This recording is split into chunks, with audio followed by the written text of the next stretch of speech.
Go yard. I got so much motherfucking design on right now. A. Proses komunikasi pada jaringan komputer. Perangkat jaringan komputer merupakan komponen yang diperlukan untuk membuat sebuah jaringan komputer.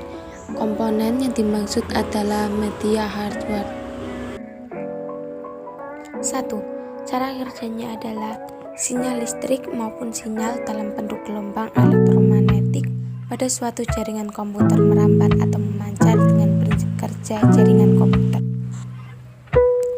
Agar suatu jaringan dapat saling bertukar informasi data, diperlukan suatu alat yang disebut modem atau modulator demodulator yang berfungsi untuk mengubah sinyal analog menjadi sinyal digital.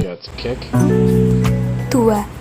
Ada 4 komponen utama jaringan komputer, yaitu sender atau pengirim, protokol atau aturan, media transmisi, receiver atau penerima. Pertama, sender mengirimkan sinyal informasi menuju receiver melalui protokol encoder yang mengubah sinyal digital menjadi sinyal analog, kemudian sinyal melalui media transmisi.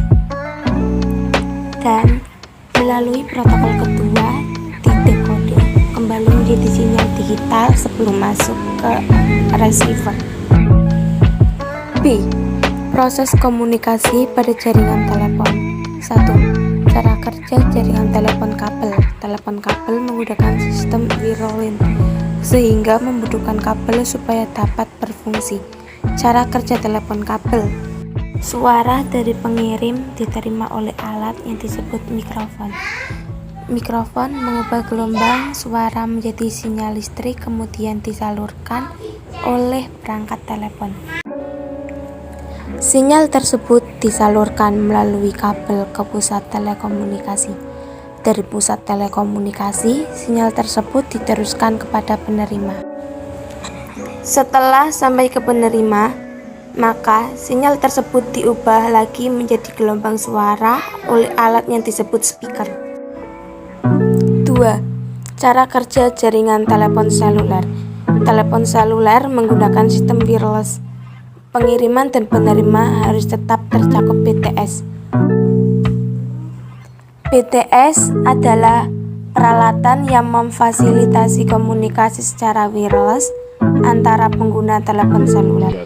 Cara kerja telepon seluler wireless antara lain, suara dari pengirim diterima oleh alat yang disebut mikrofon. Mikrofon mengubah gelombang suara menjadi sinyal listrik dan kemudian dipancarkan oleh ponsel ke BTS terdekat. Sinyal tersebut diterima oleh BTS dan sinyal tersebut diteruskan ke pusat telekomunikasi. Dari pusat telekomunikasi, sinyal diteruskan kepada BTS terdekat, kemudian diteruskan ke si penerima.